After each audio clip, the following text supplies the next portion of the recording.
खरं म्हणजे त्यांनी अधिकाऱ्यांनी देखील कोण बोलतंय हे ओळखलं नसावं आणि अजितदादांचा जो काही रोखठोक स्वभाव आहे त्यांचाही तसा उद्देश नसावा, परंतु मिसअंडरस्टँडिंग झालेलं आहे, गैरसमजातून हा प्रकार झालाय, एवढं या ठिकाणी मला जी माहिती मिळाली त्याबद्दल.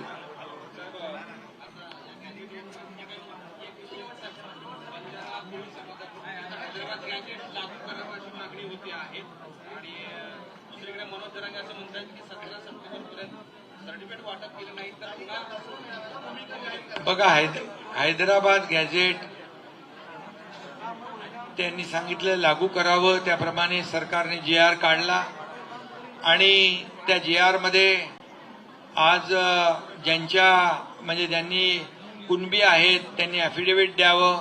3 त्रिसदस्यीय कमिटी नेमलेली आहे गाव पातळीवरची, त्याचं व्हेरिफिकेशन करेल आणि ज्याची पूर्वजांची कुठली ना कुठली कशात ना कशात कुणबी नोंद असेल त्यांना दाखला मिळेल. दाखला मिळण्याची एक सोपी पद्धत या ठिकाणी केलेली आहे.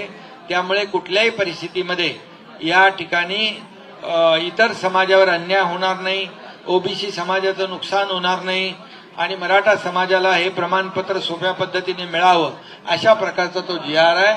आणि त्यामुळे मला वाटतं महायुती सरकार कुठल्याही समाजावर कुणालाही न्याय देताना कुणावरही अन्याय करणार नाही, ही भूमिका आमची कालही होती, आजही आणि उद्याही आहे.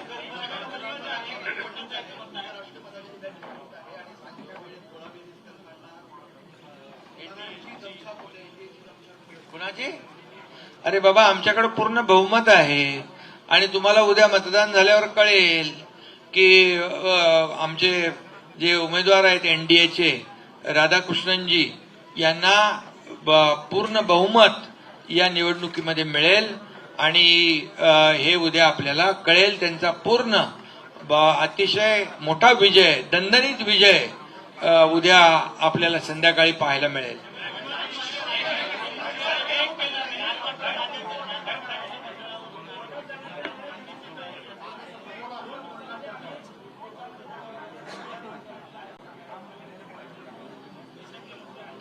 बघा, मुख्यमंत्री देवेंद्रजी, मी स्वतः, अजितदादा आणि भुजबळ साहेब ज्येष्ठ नेते आहेत आणि त्यांच्याशी चर्चा झाली होती आणि त्यांनाही सांगितलं होतं या GR मुळे ओबीसीला कुठेही धक्का लागणार नाही. त्यांनी म्हटलं होतं हा GR तपासून घेऊ, कायदेशीर बाबी तपासून घेऊ आणि त्याच्यानंतर भूमिका जाहीर करू. त्यामुळे मला वाटतं या GRच्या माध्यमातून ओबीसीचं कुठलंही नुकसान होत नाही. मराठा समाजाला जी प्रक्रिया आहे, हा जो काही प्रमाणपत्र देण्याचा नियम 2012 आहे तो आम्ही केलेला नाही, तो पूर्वीपासूनचा आहे. त्यामुळे आम्ही नवीन काही निर्णय घेतलेला नाही. प्रमाणपत्र देण्याबाबत फक्त पद्धत जी आहे ती सोपी केलेली आहे, सुटसुटीत केलेली आहे. यापूर्वी मराठवाड्यात कधी कुणबी प्रमाणपत्र मिळत होते का? ज्यांच्या नोंदी मिळाल्या त्यांना दिलं ना आपण. त्यामुळे ज्याचा अधिकार आहे त्याला अधिकार मिळाला पाहिजे, पण ज्याला अधिकार देताना दुसऱ्याचा अधिकार कमी होता कामा नये, ही भूमिका आमची आहे.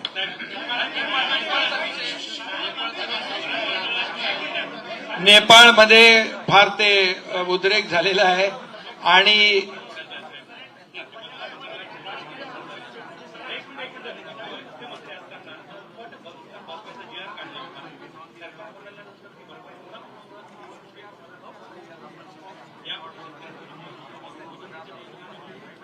मदतीचे पंचनामे करण्याच्या सूचना दिलेल्या आहेत. जिथं पंचनामे झाले नसतील तिथं तात्काळ पंचनामे होतील.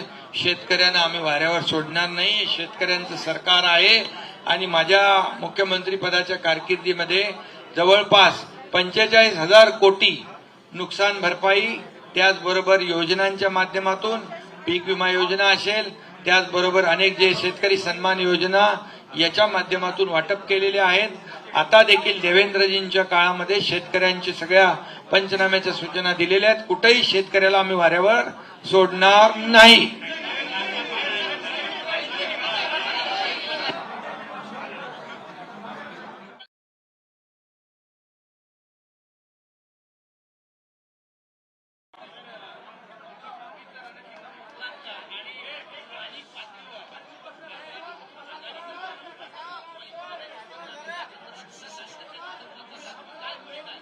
खरं म्हणजे आता सर्व प्रमुख मराठवाड्यातल्या पदाधिकाऱ्यांच्या बरोबर संवाद होता आणि येणाऱ्या स्थानिक स्वराज्य संस्था जसं लोकसभा जिंकली, विधानसभा जिंकली, तसं स्थानिक स्वराज्य संस्था देखील महायुती जिंकेल अशा प्रकारचा विश्वास आमच्या महायुतीने केलेल्या कामाच्या जोरावर या ठिकाणी कार्यकर्त्यांना सांगितलेलं आहे आणि ही महायुतीने केलेली कामं गेल्या 3 वर्षातली लोकांपर्यंत पोहोचवा आणि सरकारने घेतलेले निर्णय याची माहिती लोकांपर्यंत द्या, लोकांना त्या योजनांचा लाभ मिळू द्या, हे कार्यकर्त्यांनी करावं.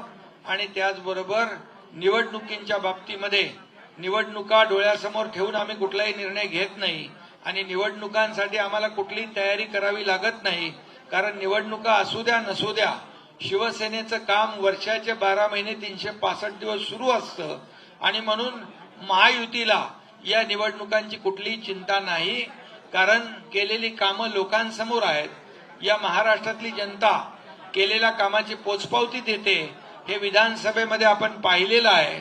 232 एवढा लँडस्लाइड मॅन्डेट विजय या महायुतीला विधानसभेत मिळालेला आहे.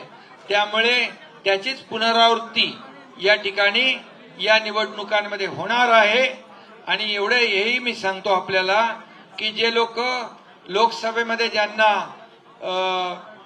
तुम्ही विचारणार का मी सांगून टाकू,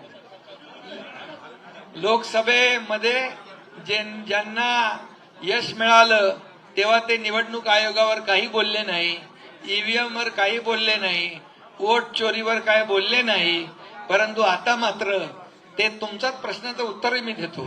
आता मात्र या निवडणुकांमध्ये स्थानिक स्वराज्य संस्था विधानसभेच्या निवडणुका झाल्यानंतर वोट चोरी, मत चोरी असं व्हायला लागले आणि मतांची चोरी झाली, ईव्हीएम मशीन, मतदार याद्या या सगळ्या ज्या काय त्याच्यावर आक्षेप घेऊ लागले. आणि म्हणून मी त्यांना एवढंच सांगतो, जे काही बोलताय हा मतदारांचा अपमान आहे. आमच्या लाडक्या बहिणींनी मतदान आम्हाला केलंय त्यांचा अपमान आहे, शेतकऱ्यांनी आम्हाला मतदान केलंय त्यांचा अपमान आहे, लाडक्या भावांनी मतदान केलंय त्यांचा अपमान आहे, वारकरी कष्टकरी सगळ्यांनीच आम्हाला मतदान केलंय त्यांचा अपमान. या महाराष्ट्रात तमाम मतदारांचा अपमान ते करतायत. आणि म्हणून येणाऱ्या स्थानिक स्वराज्य संस्थांमध्ये मतदार या सर्व लोकांना धडा शिकवतील, कारण त्यांनी केलेल्या मतदानाचा अपमान ते करतायत.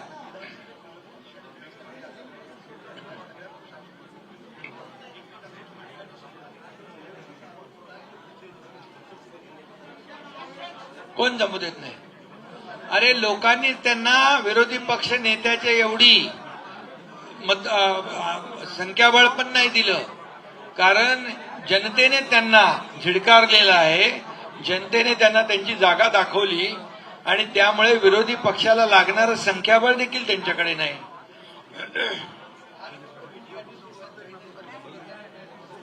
कुठं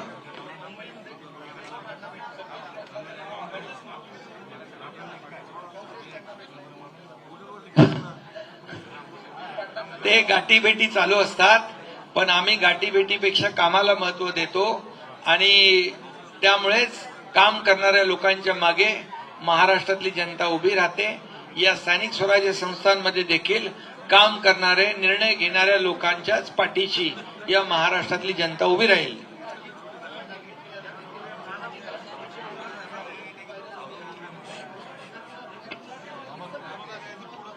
खरं म्हणजे त्यांनी अधिकाऱ्यांनी देखील कोण बोलतंय